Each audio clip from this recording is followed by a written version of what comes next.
Ветуваа брда и долини кога го сместија на најжешкото столче во организиран криминал, а испорачаа само институционален молк, истраги што тапкаат во место и пријави што фаќаат прашина во фиоки. Исламабази во период од 4 години не успеа да заврши ниту една истрага против ниту еден функционер на ДУИ, иако беа вмешани во многу коруптивни скандали. Дојде како тотален анонимус од гостиварското винителско подрачје, а за кратко се прослави во јавноста со безброј слики од родното Зајас и лидерот на ДУИ Али Ахмети. Неговиот наследник ќе се бира на 28 октомври. Во низата случаи за кој обвинителите на Абази не направија ништо, последен е скандалот со аферата за набавка на токсичен мазут за потребите на ТЕЦ Неготино и РЕК Битола, случај во кој беа инволвирани компании поврзани со политички структури на ДУИ, а станува збор за тендери тешки над 160 милиони евра. Обвинителството под раководство на Абази ја запре истрагата со образложение дека нема докази за злоупотреби и ја затвори една од најголемите енергетски афери во земјава.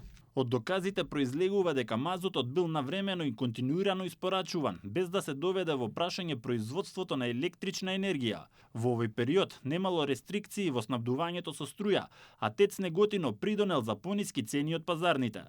Ниту за скандалот со трговскиот центар со Равија, Абази не направи ништо. Случајот е од летото 2023, откако 25 годишниот внук на Али Ахмети стекна 39% од бизнис центарот во Скопје без сопствен вложен капитал. Антикорупцијска и финансиската полиција испратија документација за можни финансиски малверзации и перење на пари под раководство на Абази. Обвинителството уште го држи случајот во фаза на предистрага и екс-министерот и функционер на ДУИ Бујар Османи доби закрило од Абази за случајот Евровија и адаптацијата на салата Борис Трајковски за самитот на ОПСЕ. Тогашниот министер Османи им додели тендер од 1 за преку 8 милиони евра на Евровија, чиј сопственик е главен донатор на ДУИ за адаптација на салата. Јавноста жестоко реагираше и бараше да се провери можен судир на интереси и фаворизирање, но ништо од тоа.